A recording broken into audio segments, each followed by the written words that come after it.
Hello everyone, Q3 വേൾഡിൻ്റെ പുതിയൊരു വീഡിയോയിലേക്ക് എല്ലാവർക്കും സ്വാഗതം. ഇന്ന് ഞാൻ ചെയ്യാൻ പോകുന്നത് ഒരു റൗണ്ട് ഷേപ്പിലുള്ള കേക്ക് എങ്ങനെയാണ് ഒരു ഹാർട്ട് ഷേപ്പിലേക്ക് മാറ്റിയെടുക്കുക എന്നുള്ളതാണ്. ഇങ്ങനെ ചെയ്തെടുക്കുന്നത് എത്രത്തോളം പ്രാക്ടിക്കലാണ്, എത്രത്തോളം ഈസിയാണ് എന്നതാണ് ഈ ഒരു വീഡിയോയിൽ കാണിക്കാൻ പോകുന്നത്.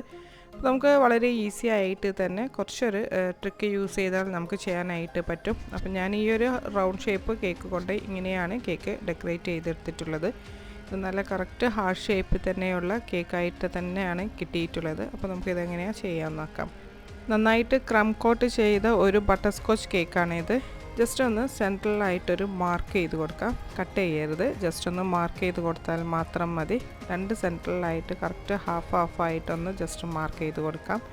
ഹാർട്ട് ഷേപ്പിൻ്റെ കോണായി വരേണ്ട ഏതെങ്കിലും ഒരു ഭാഗം പിന്നീട് ഇങ്ങനെയോ ഒന്ന് ജസ്റ്റ് മാർക്ക് ചെയ്ത് കൊടുക്കാം. ആ രണ്ട് എൻഡിൻ്റെയും കറക്റ്റ് പൊസിഷനിൽ നിന്ന് ജസ്റ്റ് മാർക്ക് ചെയ്ത് അവിടെ മാത്രം ഒന്ന് കട്ട് ചെയ്ത് കൊടുക്കുന്നുണ്ട്. ആ രണ്ട് പീസസ് മാത്രമാണ് കട്ട് ചെയ്ത് എടുക്കുന്നത്. ബാക്കിയെല്ലാം ജസ്റ്റ് ഒരു മാർക്ക് മാത്രമാണ്, ഒരു അടയാളത്തിന് വേണ്ടി മാത്രം ജസ്റ്റ് ടച്ച് ചെയ്ത് കൊടുത്താൽ മാത്രം മതി. ഈ രണ്ട് പീസസും നമുക്കത് മാറ്റി മുകളിലേക്ക് വെക്കേണ്ടതായിട്ടുണ്ട്. അപ്പോൾ ടേണിംഗ് ടേബിളിൽ നിന്നും താഴേക്ക് വെച്ചിട്ട് നമുക്കത് മാറ്റിയെടുക്കുന്നതായിരിക്കും വളരെ സേഫ് ആയിട്ടുള്ളത്. ടേണിംഗ് ടേബിളിൻ്റെ മേലെ വെക്കുമ്പോൾ ഇതൊന്ന് ഇളകി പോകാനും കറക്റ്റ് പൊസിഷനിൽ വെക്കാനും നമുക്ക് ബുദ്ധിമുട്ടായിരിക്കും. അപ്പം ഞാനിതൊന്ന് കൗണ്ടർ ടോപ്പിൻ്റെ മേലേക്ക് മാറ്റി കൊടുക്കുന്നുണ്ട്. ഇനി നമ്മൾ മുറിച്ച് മാറ്റി വെച്ച ആ രണ്ട് പീസും ഇതിൻ്റെ മുകളിലേക്കായിട്ടൊന്ന് ജോയിൻ ചെയ്ത് വെക്കണം. ഹാർട്ട് ഷേപ്പിൻ്റെ മുകൾ ഭാഗമായി വരുന്നത് റൗണ്ട് ഷേപ്പിൻ്റെ ഈ ഒരു സൈഡാണ്. അപ്പോൾ നമ്മൾ മുറിച്ച് മാറ്റിയ ഭാഗം ഓരോന്നായിട്ട് രണ്ട് സൈഡിലേക്കായിട്ട് ഇങ്ങനെ വെച്ച് കൊടുക്കാം. അപ്പോൾ ജസ്റ്റ് ഒന്ന് നമ്മൾ മുറിക്കാൻ യൂസ് ചെയ്ത നൈഫ് യൂസ് ചെയ്തിട്ട് തന്നെ ഒന്ന് ലിഫ്റ്റ് ചെയ്ത് ഇതിൻ്റെ മേലെ ഒന്ന് ജസ്റ്റ് തൊട്ട് വെച്ച് കൊടുത്താൽ മാത്രം മതി. ഇങ്ങനെ വെറുതെ മുറിച്ച് വെക്കുമ്പോൾ നമുക്കിങ്ങനെ കറക്റ്റ് ഷേപ്പായി കിട്ടുമോ എന്നൊക്കെ ഒരു ഡൗട്ടായിരിക്കും. പിന്നീട് സെൻട്രലായിട്ടൊരു ജസ്റ്റ് ഒരു കോണ് പോലെ ഇങ്ങനെ സെൻട്രലിലൊന്ന് കട്ട് ചെയ്ത് കൊടുക്കുന്നുണ്ട്. ഐസ് നൈഫ് യൂസ് ചെയ്തൊന്ന് ജോയിൻ ചെയ്യുമ്പോൾ തന്നെ നമുക്ക് ഹാർട്ട് ഷേപ്പ് നല്ല കറക്റ്റായിട്ട് തന്നെ കിട്ടും. അപ്പോൾ വളരെ ഈസിയാണ് ചെയ്യാൻ. അപ്പോൾ ഇങ്ങനത്തെ ഹാർട്ട് ഷേപ്പിൻ്റെ മോൾഡ് ഇല്ലാത്തവർക്ക് ഇങ്ങനെയൊന്ന് ട്രൈ ചെയ്ത് നോക്കാം. ഹാർട്ട് ഷേപ്പിനേക്കാൾ കൂടുതൽ ഭംഗിയായിട്ടും നീറ്റായിട്ടുമാണ് ഇത് കിട്ടിയിട്ടുള്ളത്. നമ്മൾ സാധാരണ റൗണ്ട് ഷേപ്പിലുള്ള കേക്ക് ചെയ്യാൻ റൗണ്ട് ബോർഡ് തന്നെയായിരിക്കും എടുക്കുന്നത്. അപ്പോൾ ഇങ്ങനെ ഹാർട്ട് ഷേപ്പിലേക്ക് ആക്കണമെന്നുണ്ടെങ്കിൽ ഇതേപോലത്തെ സ്ക്വയർ ബോർഡ് എടുക്കുന്നതായിരിക്കും കൂടുതൽ സ്പേസ് ഉണ്ടാവുക.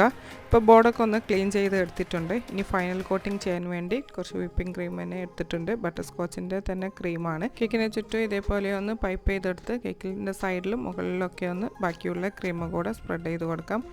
ഐസിങ് നൈഫ് യൂസ് ചെയ്തിട്ട് നന്നാക്കി ഒന്ന് സ്മൂത്താക്കി ഒന്ന് ഐസിങ് ചെയ്യാം. അപ്പോൾ നമുക്കത് ഇഷ്ടമുള്ള ഡിസൈനിൽ ആക്കിയെടുക്കാം. അപ്പോൾ നല്ല കറക്റ്റ് ഹാർട്ട് ഷേപ്പിൽ തന്നെയാണ് നമുക്കിത് കിട്ടിയിട്ടുള്ളത്. അപ്പോൾ എഡ്ജസൊക്കെ നന്നായിക്കൊന്ന് നോക്കിയൊന്ന് ഐസിങ് ചെയ്തെടുക്കാം. അപ്പോൾ വളരെ വൃത്തിയായിട്ടും നല്ല ഹാർട്ട് ഷേപ്പിൻ്റെ അതേ ഷേപ്പിൽ തന്നെ വളരെ ഈസി ആയിട്ട് തന്നെ കിട്ടിയിട്ടുണ്ട്. സ്ക്രേപ്പർ യൂസ് ചെയ്ത് നന്നാക്കിയൊന്ന് ഫൈനാക്കി ഒന്നും കൂടെ ഐസിങ് ചെയ്തെടുക്കുന്നുണ്ട്. ഇനി നമുക്ക് ബാക്കിയുള്ള ഡെക്കറേഷൻ ചെയ്യാം. അപ്പോൾ ഇതൊരു ബട്ടർസ്കോച്ചിൻ്റെ സോസാണ്. അപ്പോൾ ഈ ഒരു കസ്റ്റമർ പറഞ്ഞിരിക്കുന്നത് ഒരു റെഡ് കളറിലായതുകൊണ്ട് മാജിക് കളേഴ്സിൻ്റെ റെഡ് ജെൽ കളറാണ് ആഡ് ചെയ്തിട്ടുള്ളത്. അങ്ങനെ ഈ ഒരു ബട്ടർസ്കോച്ച് സോസ് ഞാൻ റെഡ് കളറിലേക്ക് ആക്കിയിട്ടുണ്ട്. പിന്നീടൊന്ന് ചെറുതായി കട്ട് ചെയ്ത ഒരു പൈപ്പിംഗ് ബാഗിലേക്കാക്കി ജസ്റ്റ് ഒന്ന് ഡ്രിപ്സാണ് ഇട്ട് കൊടുക്കുന്നത്. ഒരു ഹാഫ് സൈഡിലായിട്ടാണ് ഡിസൈൻ കൊടുക്കുന്നത്.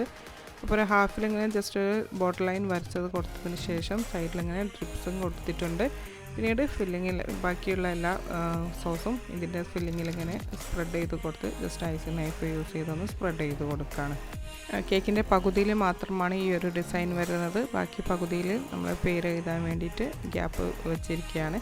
അപ്പോൾ ഐസിങ് നൈഫ് യൂസ് ചെയ്തിട്ട് ഇത് കംപ്ലീറ്റ് ഫില്ല് ചെയ്ത് കൊടുക്കാം. ചെറിയൊരു സ്റ്റാർ നോസിലിട്ട് ബാക്കിയുള്ള ക്രീം ഒരു പൈപ്പിംഗ് പൗഡറും കൂടി ആക്കി കൊടുക്കുന്നുണ്ട്.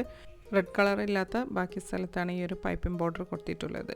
അപ്പോൾ ഇങ്ങനെയാണ് ഈ ഒരു round shape cake heart shape cake ആക്കി എടുത്തിട്ടുള്ളത്.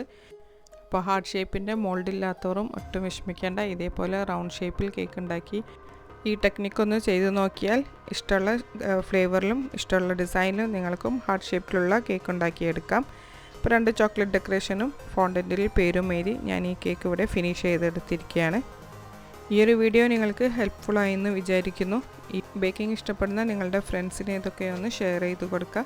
എന്തെങ്കിലും ഡൗട്ട് ഉണ്ടെങ്കിൽ കമൻറ്റ് ചെയ്ത് ചോദിക്കാവുന്നതാണ്. അപ്പോൾ ഈ വീഡിയോ ഇഷ്ടപ്പെട്ടാൽ ലൈക്ക് ചെയ്യാനും Q3 വേൾഡ് എന്ന ഈ ഒരു ചാനൽ സബ്സ്ക്രൈബ് ചെയ്യാതെ കാണുന്നവരാണെങ്കിൽ ഒന്ന് സബ്സ്ക്രൈബ് ചെയ്ത് സപ്പോർട്ട് ചെയ്യണമെന്ന് റിക്വസ്റ്റ് ചെയ്യുന്നു. പെർഫെക്റ്റ് ആയിട്ട് ചെയ്യാൻ പറ്റുന്ന ഒരു ബട്ടർസ്കോച്ച് കേക്കിൻ്റെ റെസിപ്പി നമ്മുടെ ചാനലിൽ മുന്നേ അപ്ലോഡ് ചെയ്തിട്ടുണ്ട്.